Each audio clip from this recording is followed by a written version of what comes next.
Hi, this is PR Sundar. Welcome to Pre-Market Report sponsored by Delta.Exchange. An important announcement. So, coming to Mumbai after a long time, 17th and 18th of January 2026. Our Chennai workshop date 24 and 25. Those who are interested can look at the description for the contact numbers and can register. Yesterday, the US private sector jobs data came, which was worst in the recent months. And in stock market, we always say good news is a bad news is a good news. So this is a bad news, but because of this bad news, people come to a conclusion that the Fed will cut the rates to revive the jobs market.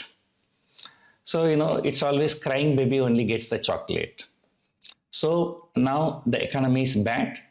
People are not finding new jobs. So the Fed may cut the rates. So because of this expectation, US markets were higher.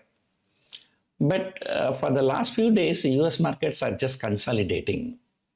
I think waiting for some kind of a trigger. This Friday, the US government non-farm payroll data or some inflation data so may become a trigger. And remember, December 19 is an quarterly expiry for US markets. So the December 10th is a Fed meeting. December 19th is the quarterly expiry. So markets tend to be more volatile going towards the expiry. So now this is a period of calm before storm, I can say. Coming back to our market, so our market is on a different trajectory. Expectations are different. While people are expecting a rate cut in Fed, they are not expecting any rate cut in India. Although the Reserve Bank governor said there is a room to cut the rates, but probably, they may tinker with cash reserve ratio or something else instead of cutting the rates. So that is a general expectation. Bank Nifty, was the lone survivor yesterday. We can say it was private sector banks moved higher, but public sector banks dragged the market down yesterday. And yesterday, auto was the worst performing index. So IT was trying to recover, private sector banks were trying to recover. I think I was wondering why PSU banks were falling, but later I heard that, the government has clarified. Earlier there was some news that said, the government is planning to increase the FDI, foreign direct investment, limit from 20% to 49% in PSU banks. Yesterday, the finance minister seems to have clarified that is just a rumor. Forget about going to 49. Even none of the bank has reached that 20% threshold. So when 20% threshold is not breached in any of the banks, why the government should announce increase in that limit?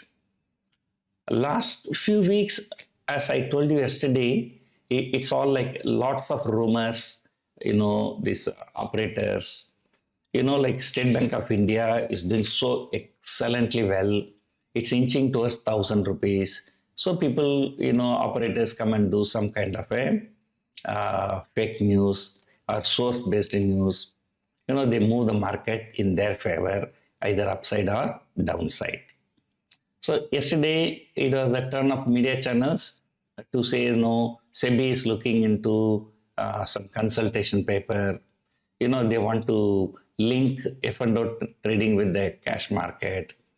Yeah, F&O trading, how can you link with the cash market? Somebody is coming only with 500 rupees, 1,000 rupees. He wants to become an option buyer. How can you link that guy with, limit, cash market or mutual funds?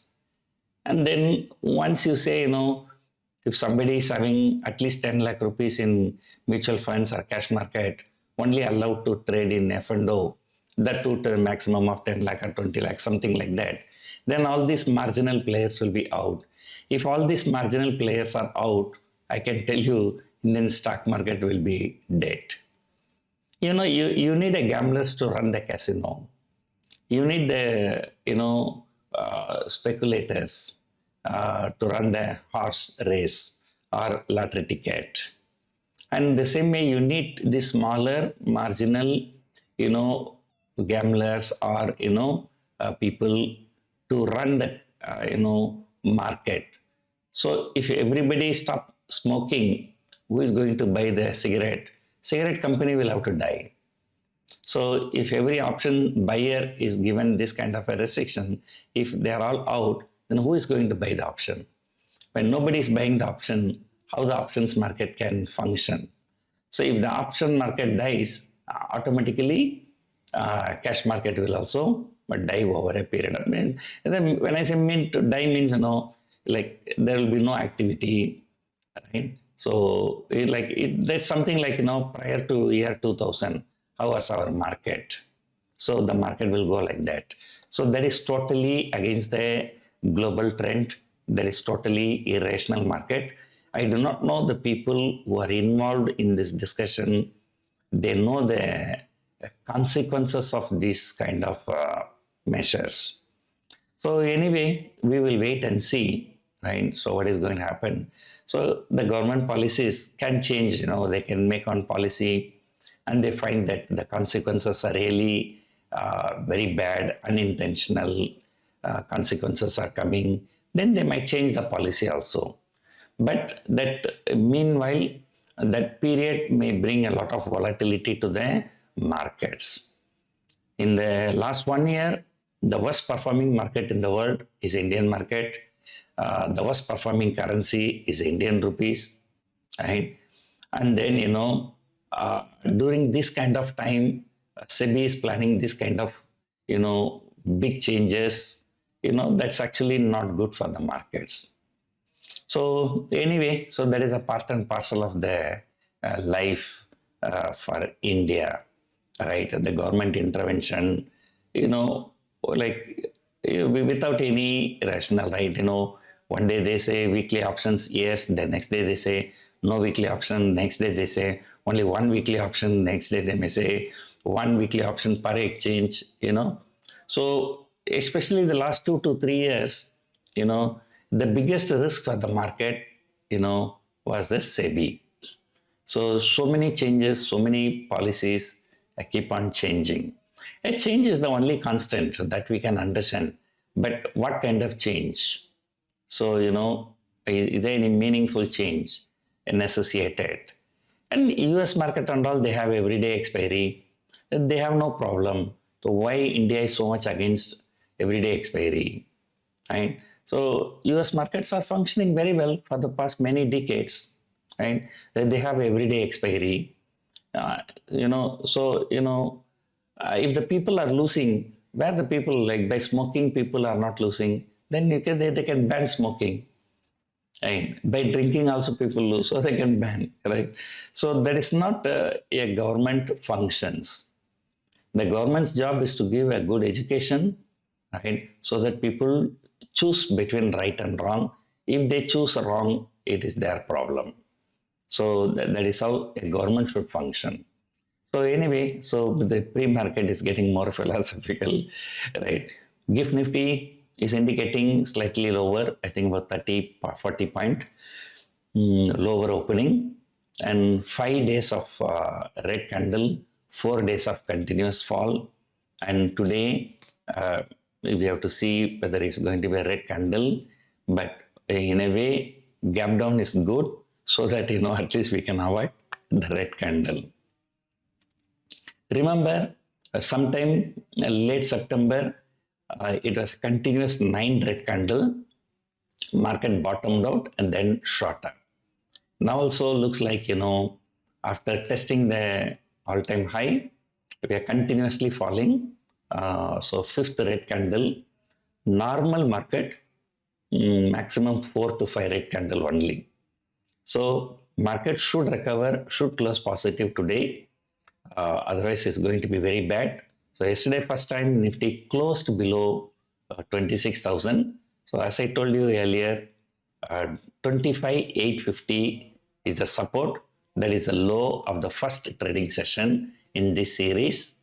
So as long as that is not broken, we can expect some kind of a recovery, but that recovery is also going to be not really very good. So right now looks like 25,700 to 26,300 seems to be the range. Just by looking at the 26,000 short straddle, combined premium is about 300 rupees. So that is the view right now. Okay, and today is the first time I can say yesterday night US ADR, Infosys higher up, ICICI Bank up, HDFC Bank up. All three major US ADRs were trading in green, but despite that, GIFT Nifty indicating a negative opening. So it's going to be interesting.